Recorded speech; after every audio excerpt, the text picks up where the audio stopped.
तर थेट जाऊयात राजधानी दिल्लीमध्ये, तिथले थेट लाईव्ह आपण अपडेट जाणून घेऊयात। दिल्लीतील जंतर मंतर मैदानामध्ये सीजेपीचं आंदोलन अद्यापही सुरूच आहे। धर्मेंद्र प्रधान यांच्या राजीनाम्याच्या मागणीसाठी आंदोलक आक्रमक झाले।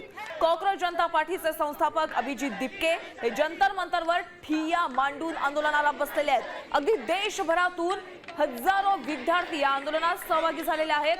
लाखोंच्या संख्येने विद्यार्थ्यांनी आणि त्यांच्या कुटुंबियांनी सीजेपीच्या आंदोलनाला पाठिंबा दिलेला आहे। आंदोलन करत होते तेव्हा हम लोग तो ऐसे नीट का प्रिपरेशन भी नहीं कर रहे हैं, फिर भी आए। मेरे घर पे पता नहीं है, मैं आप लोगों और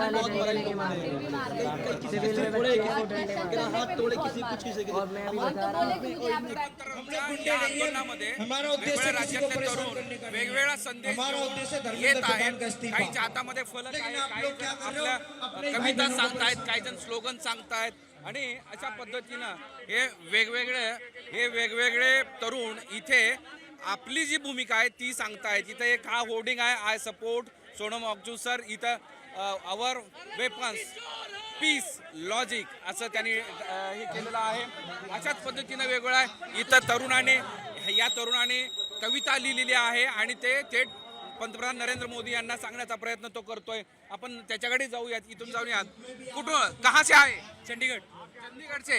ये आपने जो हाथ में लिखा हुआ है, आपने ही लिखा है ना? क्या मैसेज इसके पीछे? सर कि जो भी हम फाइट कर रहे हैं बहुत पीसफुली कर रहे हैं और बहुत लॉजिकली कर रहे हैं। कुछ भी गलत नहीं मांग रहे हैं। जो चीज़ परसों हुई वो नहीं होनी चाहिए थी। अच्छा, बिल्कुल भी नहीं होनी चाहिए। अभी कब तक ये चलेगा, कब तक करेंगे? जितना जल्दी इस्तीफा दे दें सर।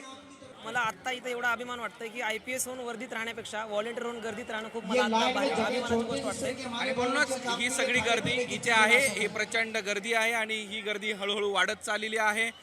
या गर्दीला तरुणाच्या सोबत सर्व पक्षाचा, विरोधी पक्षाचा पाठिंबा मिळतो आहे। मोहम्मद इरफानचं माधव सावरगावे, साम टीव्ही, जंतर मंतर, नवी